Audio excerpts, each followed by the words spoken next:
Hello student, मैं प्रियंका आप सभी का PYK क्लासेस में स्वागत करती हूँ। आज हम बात करने जा रहे हैं नागरिकता यानी कि सिटीजनशिप के विषय में। तो सिटीजनशिप का एक वीडियो जो है ऑलरेडी चैनल में अपलोड किया गया है। अगर आप लोगों ने उस वीडियो को नहीं देखा है तो उस वीडियो को देख लीजिए और फिर इस वीडियो को देखिए, तो फिर बहुत ही अच्छे से जो है यह जो टॉपिक है आपको समझ में आ जाएगा। भारत में नागरिकता की बात करें तो हमारे कॉन्स्टिट्यूशन में जो है आर्टिकल जो है 5 से लेकर के 11 तक, और भाग की बात करें, पार्ट की बात करें तो पार्ट 2 में जो है नागरिकता का वर्णन किया गया है। वहीं बात करें कि भारत में जो है किस तरह से जो है नागरिकता प्राप्त की जा सकती है, तो ध्यान रखिएगा कि भारत में जो है 5 तरह से जो है नागरिकता प्राप्त की जा सकती है। एक तो जन्म से, दूसरा बात करें तो वंशानुगत से, तीसरा बात करें तो पंजीकरण से, चौथा देशीकरण से और पांचवा भूमि अर्जन के माध्यम से। तो इन 5 तरह से जो है भारत में नागरिकता प्राप्त की जा सकती है। अब जो आज के लेक्चर में हम लोग पढ़ेंगे कि आखिर हमें कौन कौन से कार्य नहीं करने चाहिए हम भारतीयों को, ताकि जो है हमारी नागरिकता को न छीना जा सके, मतलब हमारी नागरिकता समाप्त ना हो सके, या बात करें कि आखिर किस तरह से जो है हमारी नागरिकता जो है वह समाप्त की जा सकती है। तो हेडिंग मैंने डाला है नागरिकता का अंत। आप लोग भी जो है इस हेडिंग को डाल लीजिए। तो सबसे पहले बात करेंगे कि आखिर जो है किस तरह से जो है भारत में जो है नागरिकता का अंत किया जा सकता है। तो आपको पता है कि भारत में जो है इकहरी नागरिकता का व्यवस्था किया गया है। तो जैसे ही हम भारतीय जो है किसी अन्य देश की नागरिकता ग्रहण करेंगे, ऐसे ही जो है क्या है कि हमारी जो नागरिकता है, हम इंडिया की जो नागरिकता है, हमारी इंडिया की नागरिकता समाप्त हो जाएगी। ठीक, तो क्या होगा, अन्य देश की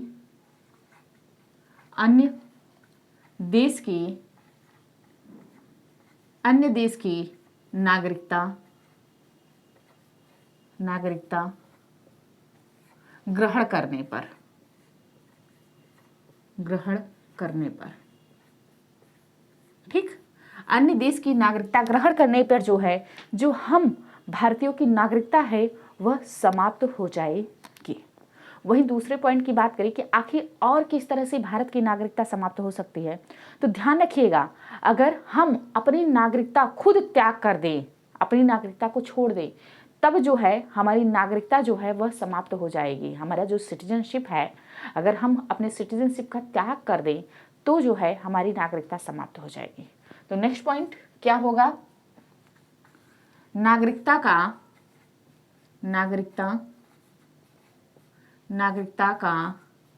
त्याग करने पर, नागरिकता का त्याग करने पर। ठीक, तो नागरिकता के त्याग करने से भी जो है भारत की जो नागरिकता है वह समाप्त हो जाएगी। अब बात करें कि और किस तरीके से जो है भारत की नागरिकता समाप्त की जा सकती है। अब जो नेक्स्ट तरीका ये है कि अगर जो है सरकार जो है उस व्यक्ति की, हम भारतीय जो हैं किसी एक व्यक्ति की नागरिकता अगर छीन लेते हैं तो उस व्यक्ति की जो है नागरिकता समाप्त हो जाएगी। क्या, भारत सरकार अगर किसी व्यक्ति की नागरिकता छीनना चाहे तो वह नागरिकता छीन सकता है, भारत सरकार को ऐसा अधिकार है। लेकिन किस तरह से छीना जा सकता है, किस कारण से छीना जा सकता है, उसकी भी बातें जो है वह कही गई हैं। तो नेक्स्ट पॉइंट क्या है, नंबर 3 की बात करें तो 3 क्या है, भारत सरकार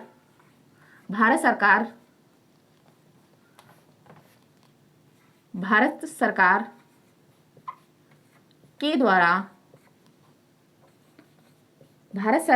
द्वारा नागरिकता से वंचित करने पर, ठीक, वंचित करना मतलब छीन लेने पर। ठीक है, तो भारत सरकार जो है अगर किसी व्यक्ति की नागरिकता छीन लेता है तब भी जो है उस व्यक्ति की नागरिकता जो है वह समाप्त हो जाएगी। अब बात करें कि आखिर किस आधार से जो है भारत की नागरिकता छीनी जा सकती है। ऐसे किसी व्यक्ति की नागरिकता थोड़ी छीनी जा सकती है, कोई तो कारण होगा, कोई रीजन होगा, तभी तो उस व्यक्ति की नागरिकता जो है वह छीनी जा सकेगी। तो कौन से कारण हैं, तो इन कारण का उल्लेख भी जो है हमारे कॉन्स्टिट्यूशन में कर दिया गया है। बात करें कारण की कि कौन से कारण हैं जिनकी वजह से जो है भारत की जो है नागरिकता छीनी जा सकती है। तो ध्यान रखिएगा, कारण में जो हमारा पहला कारण यह है कि अगर हम अपने देश के संविधान को मानने से इनकार करते, हमारा जो है हमारे देश का जो संविधान है, हम कह दें कि हम अपने संविधान के प्रति जो है निष्ठा नहीं रखते, विश्वास नहीं रखते हैं, हम कह दें कि हम किसी संविधान को नहीं मानते हैं, तो ऐसे में जो है भारत सरकार जो है हमारी नागरिकता जो है हमसे छीन सकती है। तो क्या कारण होगा कि संविधान के प्रति संविधान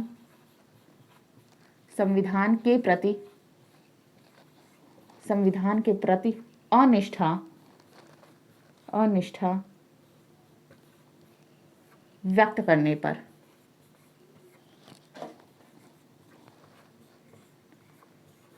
क्या संविधान के प्रति जो है अनिष्ठा जो है व्यक्त करने पर जो है भारत की नागरिकता को जो है भारत सरकार, इंडियन गवर्नमेंट जो है वह छीन सकती है।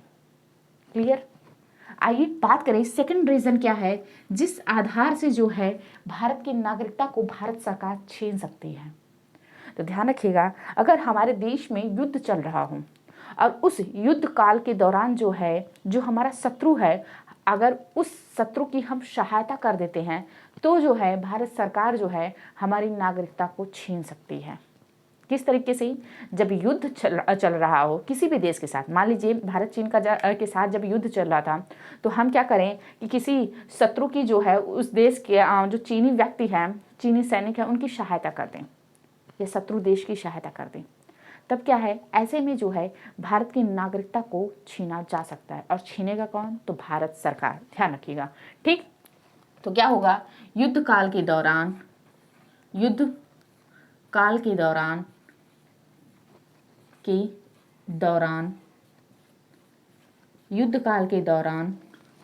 शत्रु देश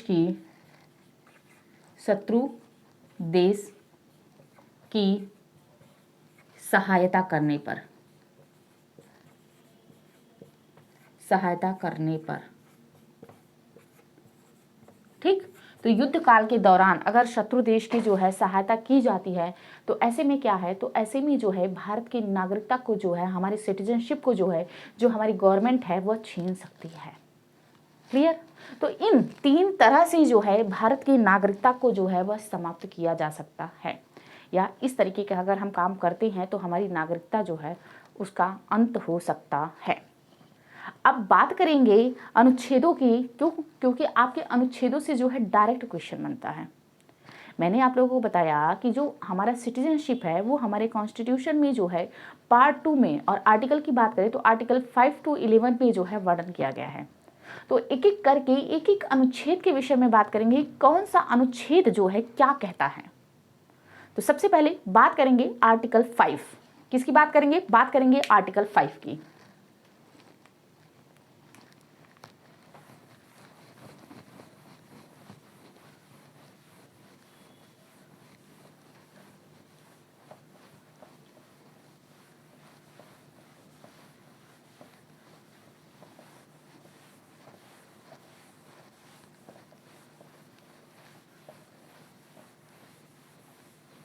ठीक, आइए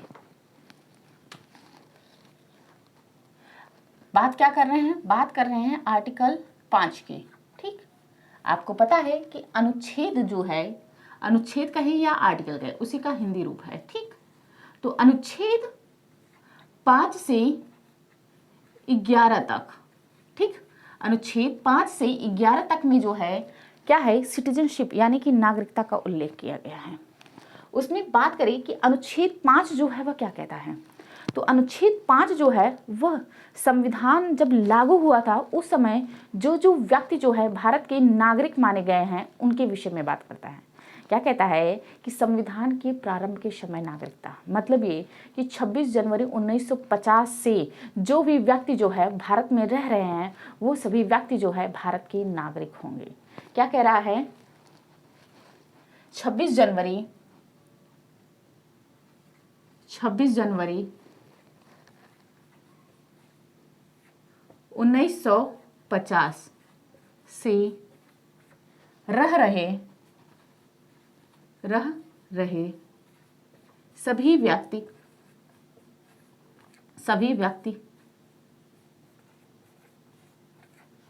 भारत के नागरिक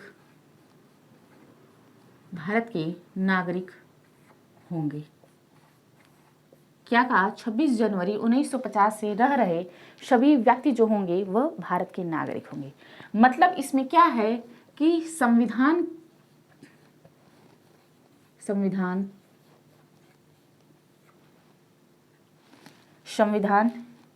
के प्रारंभ पर नागरिकता, क्या? संविधान के प्रारंभ पर नागरिकता। ठीक, तो इसका उल्लेख जो है आर्टिकल जो है 5 में किया गया है। अब बात करेंगे आर्टिकल 6 की। किसकी बात करेंगे? आर्टिकल 6 की। किसकी बात करने जा रहे हैं? अनुच्छेद 6 की।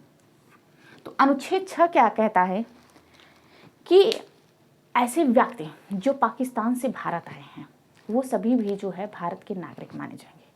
आपको पता है कि जब 1947 में हमारा देश आज़ाद हुआ था उस समय जो है 2 देश की स्थापना की गई, एक भारत और दूसरा पाकिस्तान। और जब भारत का बंटवारा हुआ था तो ऐसे में जो है बहुत से व्यक्ति जो है वो भारत से पाकिस्तान जा रहे थे और पाकिस्तान से भारत आ रहे थे। तो आगे जो है ये भी व्यवस्था किया गया कि ऐसे व्यक्ति जो पाकिस्तान से भारत आ रहे हैं उनके विषय में भी जो है क्या व्यवस्था करनी चाहिए, उनको भी नागरिकता देनी चाहिए। कैसे देनी चाहिए? तो ध्यान रखिएगा, आर्टिकल जो 6 है वो क्या है कि वो पाकिस्तान से भारत आने वाले व्यक्तियों की नागरिकता से संबंधित है। देखिए, पाकिस्तान से, मैं यहाँ पाक लिख रही हूँ, पाक से भारत आने वाले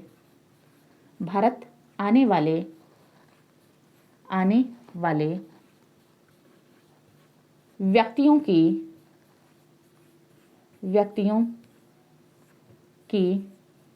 नागरिकता।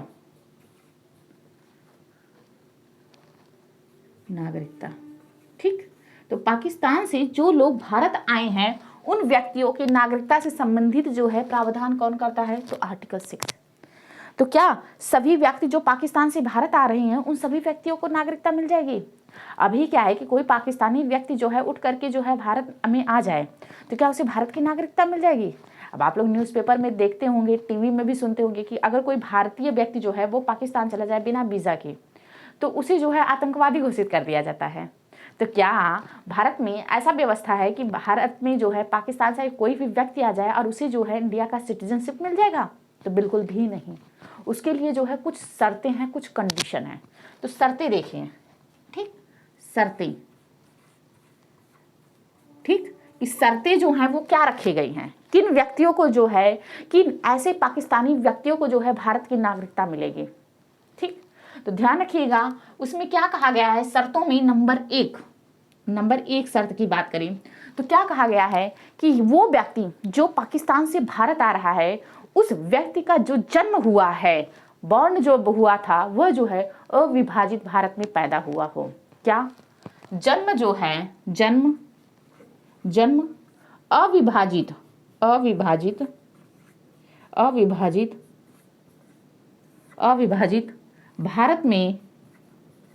भारत में हुआ हो। ठीक, क्या कह रहा है कि वह व्यक्ति जो पाकिस्तान से भारत आ रहा है, नंबर 1 शर्त क्या है कि उसका जो जन्म हुआ हो अविभाजित भारत में हुआ हो। ठीक, मतलब अब जो है कोई व्यक्ति जो है वहाँ 25 साल का जो लड़का है पाकिस्तान से वो यहाँ आ जाएगा तो वो क्या है कि उसका जन्म तो अविभाजित भारत में नहीं हुआ, उसका जन्म तो जब भारत का विभाजन हो गया उसके बाद हुआ। तो मतलब यहीं से जो है अभी क्या है कि वर्तमान समय में अगर कोई सोचे पाकिस्तानी बच्चा जो 25-30 साल का है कि हम यहाँ पे आ जाएं इंडिया में और हमें जो है इंडिया की सिटीजनशिप मिल जाएगी, तो इस आधार से जो है उसे इंडिया की सिटीजनशिप नहीं मिलेगी। ठीक, वही बात करें दूसरे कंडीशन की, दूसरी शर्त की कि पॉइंट नंबर 2 में शर्त जो है वह क्या रखा गया है। तो क्या कह रहा है कि वह व्यक्ति जो पाकिस्तान से भारत आ रहा है, पहली बात तो उसका जन्म जो है वह अविभाजित भारत में हुआ हो, और दूसरी चीज क्या कह रहा है कि वह जो है भारत में जो है 19 जुलाई 1948 के पहले जो है भारत में आ जाए। तो क्या कह रहा है 19 जुलाई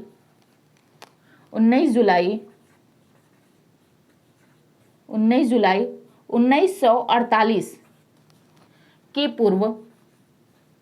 पूर्व भारत में भारत में आकर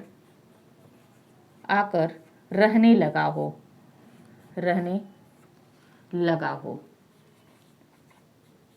हो। ठीक, तो एक शर्त क्या रखा गया कि उसका जन्म जो हुआ हो अविभाजित भारत में हुआ। दूसरा कंडीशन क्या है कि 19 जुलाई 1948 के पहले ही जो है वह भारत में आ गया हो और भारत में ही रहने लगा हो। तो ऐसे पाकिस्तानी व्यक्तियों को भी जो है भारतीय नागरिक माना जाएगा, भारत की नागरिकता दे दी जाएगी। ठीक, तो ये रहा आर्टिकल 6। अब बात करेंगे आर्टिकल 7 की कि आर्टिकल जो 7 है वह क्या कहता है। तो किस पर बात करने जा रहे हैं? बात करने जा रहे हैं आर्टिकल 7 की।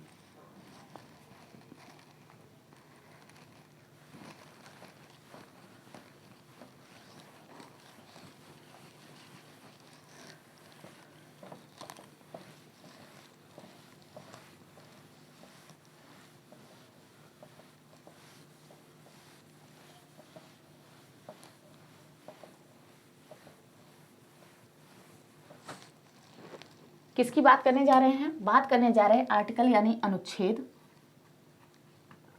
7 की। किसकी बात करने जा रहे हैं? बात करने जा रहे हैं अनुच्छेद 7 की।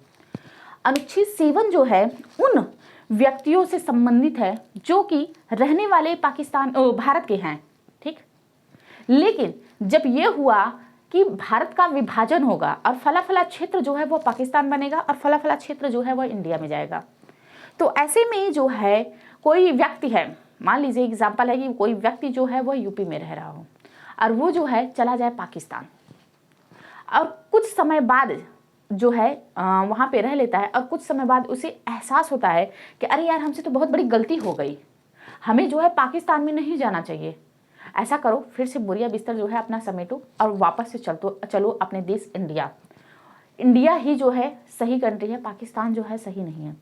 तो ऐसे लोगों को भी जो है भारत में जो है नागरिकता दे दी गई। कह दिया गया कि अरे मासूम बच्चे हैं, चलो बच्चे हैं, गलती हो गई, माफ़ करो। वो कहते हैं ना कि सुबह का बूला अगर शाम को घर वापस आ जाए तो उसे भूला नहीं कहते। तो इस आधार पे जो है ऐसे भी व्यक्तियों को भारत में जो है नागरिकता दी गई है। तो क्या कह रहा है आर्टिकल 7? पाकिस्तान को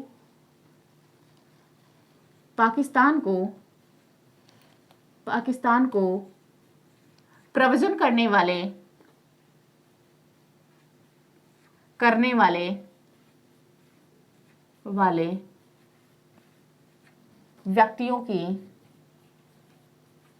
व्यक्तियों की नागरिकता। क्या? पाकिस्तान को प्रवचन करने वाले व्यक्तियों की नागरिकता। अब इसमें जो है मैंने बताया, इसमें भी शर्त रखे हैं कि ऐसे व्यक्ति जो भारत के थे और वो पाकिस्तान चले गए और पाकिस्तान से भारत चले आए, कौन कौन से लोग होंगे, किस कारण से, किस शर्तों के आधार पे जो है उन्हें भी भारत में नागरिकता दी जाएगी। तो ध्यान रखिएगा, कंडीशन या कहें शर्त। ठीक, शर्तें क्या रखा गया? शर्तें नंबर 1 क्या कहा गया? वह व्यक्ति जो भारत का है वह क्या है कि 1 मार्च 1947 के बाद, क्या 1 मार्च 1947 के बाद। ठीक, क्या है 1 मार्च 1947 के बाद जो है वह जो है पाकिस्तान चला गया। कब? 1 मार्च 1947 के बाद। और वापस कब चला आया? कंडीशन 2, वापस कब आया? 19 जुलाई 1948 के पूर्व के पहले। ठीक, एक तो वो गया कब? 1 मार्च 1947 के बाद, जब देखा कि भारत और पाकिस्तान के बंटवारे की मांग हो रही है और उसने क्या कहा कि फला क्षेत्र जो है वो पाकिस्तान में जाएगा, इसलिए जो है हम चले जा रहे हैं उस कंट्री में, उस जगह कराची चला गया। अब कराची जाके रहने लगा। ठीक, कब? 1 मार्च 1947 के बाद।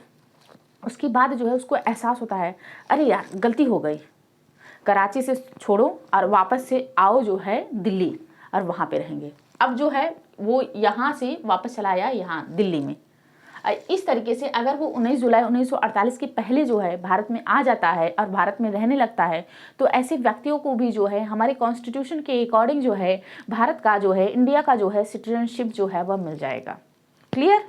आइए अब बात करेंगे आगे, और किसकी बात करेंगे? आर्टिकल 8 की।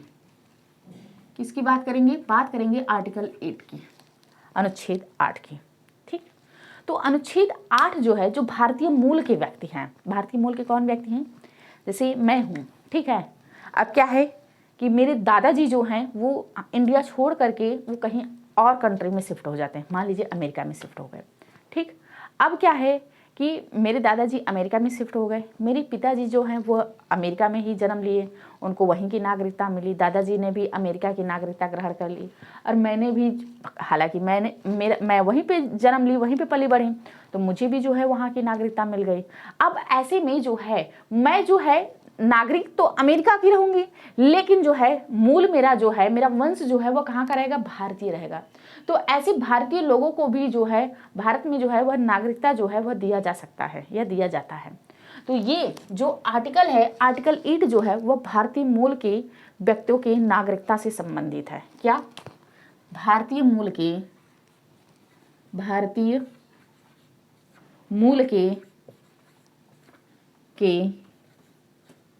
व्यक्तियों की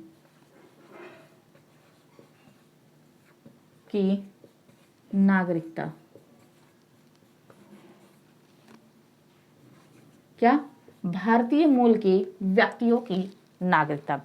इसका उल्लेख कहाँ किया गया है? तो इसका उल्लेख जो है हमारे कॉन्स्टिट्यूशन में जो है आर्टिकल 8 में किया गया है, आर्टिकल 8 में किया गया है।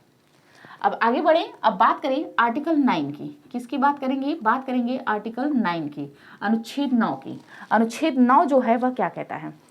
तो अनुच्छेद 9 कहता है कि अगर कोई व्यक्ति जो है जो अपने इच्छा से जो है किसी अन्य देश की जो है नागरिकता ग्रहण कर लेता है, तब जो है क्या है कि उसकी इंडिया की जो नागरिकता है वह अपने आप ऑटोमेटिक जो है वह समाप्त हो जाएगी, फिनिश हो जाएगी। क्या कह रहा है कि स्वेच्छा से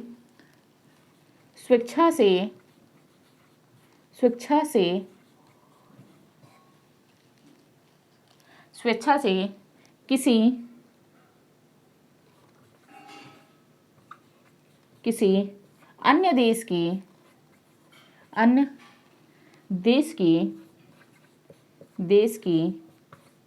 नागरिकता ग्रहण करने पर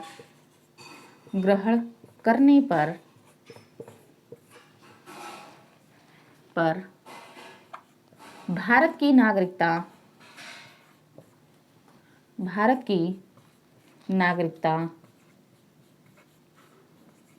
की नागरिकता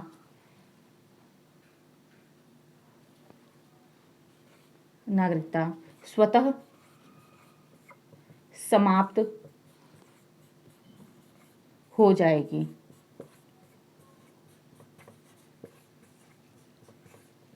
क्लियर? स्वेच्छा से किसी अन्य देश की जो है नागरिकता जो है वह ग्रहण करने से जो है भारत की नागरिकता जो है वह ऑटोमेटिक जो है वह समाप्त हो जाएगी। ऐसा जो है कौन सा आर्टिकल कहता है? तो ऐसा जो है आर्टिकल 9 यानी कि अनुच्छेद 9 जो है वह कहता है। अब आगे बढ़ेंगे और बात करेंगे आर्टिकल 10 की। किसकी बात करेंगे? आर्टिकल 10 की, कि अनुच्छेद 10 जो है वह क्या कहता है? तो अनुच्छेद 10 कहता है कि नागरिकता के अधिकारों का बना रहना, जब तक कि कोई व्यक्ति जो है अन्यथा कार्य न करे। और अन्यथा कार्य मतलब कि हमारे संविधान के प्रति जो है निष्ठा न रखे, और दूसरा जो है शत्रु देश की जो है युद्ध काल के दौरान जो है वह सहायता कर दे। मतलब कि भारत में जो है जो नागरिकता का अधिकार है, जो नागरिकता दिया गया है, जो सिटीजनशिप दिया गया है, वो बना रहेगा। ऐसा नहीं है कि किसी भी व्यक्ति को जो है भारत सरकार चाहे और किसी भी कारण से जो है भारत की नागरिकता जो है वह छीन ले। अब सोचिए ये आर्टिकल जो है कितना इम्पोर्टेंट है। अगर ये आर्टिकल ना होता तो कैसे कंडीशन होती? एग्जाम्पल के तौर पे दें कि मान लीजिए चुनाव होने वाला है, सेंट्रल का चुनाव हो रहा है, लोकसभा का। अब लोकसभा के चुनाव में आपको पता है कि दो जो है बड़ी पार्टियां हैं, बीजेपी और कांग्रेस, और अभी जो है बीजेपी की सरकार है। अब जब बीजेपी की सरकार है तो आपको पता है कांग्रेस के जो है मुखिया है राहुल गांधी। अब बीजेपी क्या करे कि राहुल गांधी की नागरिकता ही छीन ले। और आपको पता है कि भारत में अगर चुनाव लड़ना है तो भारत का जो है सिटीजनशिप होना जो है अनिवार्य है। और जब सिटीजनशिप ही नहीं रहेगा राहुल गांधी का तो वो चुनाव कैसे लड़ेंगे। और जब विपक्ष में कोई होगा ही नहीं तो फिर जो है जीतेगी तो बीजेपी ही, और कौन जीतेगी। तो इसलिए जो है हमारे कॉन्स्टिट्यूशन में जो है ऐसी व्यवस्था कर दी गई है कि किसी ऐसे कारण से जो है भारत की नागरिकता जो है वह नहीं छीनी जा सकती है। और उसमें कारण भी दे दिया गया कि अगर ये कार्य करेंगे तभी जो है भारत की नागरिकता जो है वह छीनी जा सकती है। तो क्या कहा, नागरिकता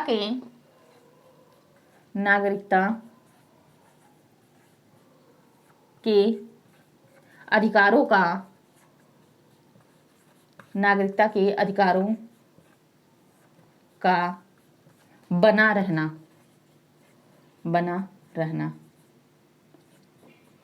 जब तक अन्यथा कार्य न करे। क्या, जब तक कि अन्यथा कार्य न करे। और अन्यथा कार्य का मतलब आप लोगों को पता है क्या, कि संविधान के प्रति जो है अनिष्ठा, और दूसरा युद्ध काल के दौरान जो है शत्रु देश की जो है वह सहायता कर देना। तो ये आर्टिकल कौन सा है, तो ये है आर्टिकल 10। वहीं अब बात करेंगे कि आर्टिकल 11 जो है वह क्या कहता है।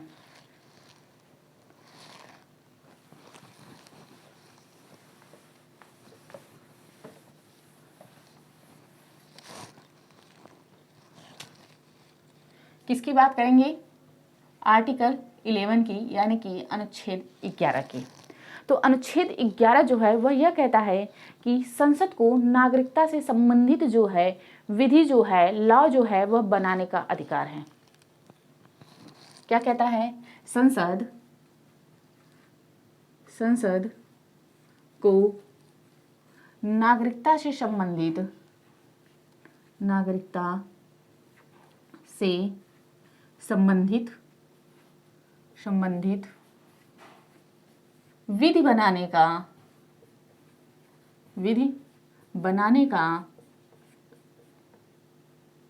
विधि बनाने का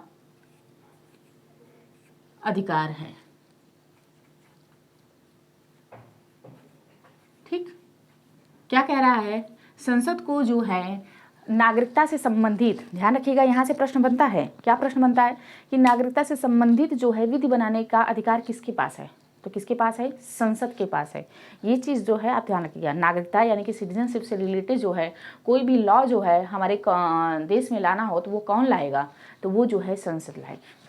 वही बात करें संसद की तो ध्यान रखिएगा संसद में जो है कोई भी जो है बिल जो है वह पास कराने के लिए जो है 3 दौर से गुजरना पड़ता है। मतलब संसद की जो है 3 अभिन्न अंग है, और जब ये तीनों अभिन्न अंग जो हैं उस बिल पर जो है सिग्नेचर कर देते हैं तभी जो है वह बिल जो है वह क्या होता है, एक्ट बनता है, अधिनियम बनता है। ठीक, तो 3 पार्ट कौन से हैं, एक तो है लोकसभा, क्या, लोकसभा, मैं यहाँ पे लिख रही हूँ, यहाँ पे संसद। ठीक, क्या, संसद की बात हो रही। तो संसद की जो है 3 अभिन्न अंग हैं, कौन कौन सी, नंबर 1 लोकसभा, ठीक, नंबर 2 राज्यसभा, और नंबर 3 राष्ट्रपति, कौन, राष्ट्रपति। तो ध्यान रखिएगा अगर कोई भी जो है विधि बनाना हो तो मान लीजिए अगर लोकसभा में पेश की जाती है तब क्या है कि वह लोकसभा में, फिर राज्यसभा में, फिर राष्ट्रपति का जो है स्वीकृति जो है, हस्ताक्षर जो है वह अनिवार्य है। अगर वह राज्यसभा में पहले पेश की जाती है तो राज्यसभा में पास होगा, फिर लोकसभा में पास होगा, और फिर जो है राष्ट्रपति के पास होगा। तो इन तीनों लोगों का जो है तीनों जगह जो है पास होना जरूरी है। मतलब 2 सदन हैं, ये ध्यान रखिएगा। संसद के जो है 3 अंग होते हैं, अंग की बात करें तो कितने होते हैं, 3 अंग होते हैं। और वहीं पूछ ले सदन कितने होते हैं, सदन, ठीक, तो सदन कितने होते हैं, 2। ठीक, तो लोकसभा और राज्यसभा जो है 2 सदन हैं और 1 है राष्ट्रपति। तो ये रहा आपका जो है सिटीजनशिप यानी कि नागरिकता से संबंधित बातें। और यहाँ से हमारा जो नागरिकता का चैप्टर है वो चैप्टर समाप्त होता है। आगे मिलेंगे मौलिक अधिकार के साथ, जो कि बहुत ही इंटरेस्टिंग जो है चैप्टर है। और यहाँ से जो है क्वेश्चन जो है बनता ही बनता है, ऐसा कोई एग्जाम नहीं है जहाँ पर जो है इस चैप्टर से क्वेश्चन न बने। तो नेक्स्ट डे मिलेंगे मौलिक अधिकार यानी कि फंडामेंटल राइट के साथ। तो अभी के लिए bye bye, goodbye, see you.